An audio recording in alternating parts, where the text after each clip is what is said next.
আজ আমি আবারও তোমাদের সাথে শেয়ার করব আমার ওয়েট লস জার্নিতে আমি সারাদিন কি কি খাই। এই ভিডিওটা যেদিন শুট করা হয়েছে সেদিন আমার ওয়েট লস জার্নির 2 মাস কমপ্লিট হয়ে গেছে। আমি 3 মাসের প্ল্যান নিয়েছিলাম, আমার কাছে আরো 1 মাস হাতে আছে। আমার অলরেডি 8 কেজি ওয়েট লস হয়ে গেছে। আমি আগের দিন রাত্রিবেলায় মৌরি, মেথি আর জিরে ভিজিয়ে রেখেছিলাম, সেটা সকালবেলায় ভালো করে গরম করে ছেঁকে নিয়ে উষ্ণ গরম অবস্থায় খাবো। দিন শুরু করি ওই ড্রিঙ্কটা দিয়ে, দেন আধা ঘন্টা বাদে কিছু শুকনো ভেজানো ড্রাই ফ্রুটস খাই, কোনোদিন আমন্ড, কোনোদিন একটা ওয়ালনাট, কোনোদিন একটু কিসমিস। তারপরে 8:30 9টা, কোনোদিন 9:30টার সময় ব্রেকফাস্টটাও হয়। আজকে খেয়েছিলাম যেমন 2টো ইডলি, একটা ডিম সিদ্ধ আর ব্ল্যাক কফি। দেন আমার বাইরে কিছু কাজ ছিল, বেরিয়ে গেছিলাম। ফিরে এসে আমি 500 ml ডিটক্স ওয়াটার খেয়েছি।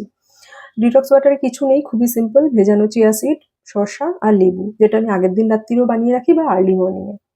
তারপরে একবারে সোজা লাঞ্চ করেছি। লাঞ্চে আজকে ভাতের পরিমাণটা একটু বেশি ছিল, বাট এর থেকে একটু কম খাই। এখানে ছিল উচ্ছে ভাজা, তার সাথে স্যালাড, টক দই আর চিকেন।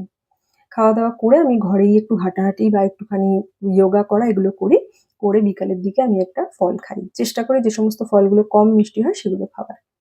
সন্ধেবেলায় আমি হালকা একটুখানি স্ন্যাক্স খাই, ব্ল্যাক কফি বা গ্রিন টির সাথে। কিন্তু কাল আমার এতই ব্যস্ততা ছিল, মানে যেদিনের ভিডিও ব্যস্ততা ছিল, সন্ধেবেলার কিছু খাওয়া হয়নি। তাই ডিনারটা খুব তাড়াতাড়ি করে নিয়েছিলাম, আর শুতে যাওয়ার আগে এরকম খেয়েছি 1 গ্লাস জল, যেটার মধ্যে ছিল লিউকওয়ার্ম ওয়াটারে দারচিনি। কেমন লাগলো অবশ্যই জানিও কিন্তু। টাটা।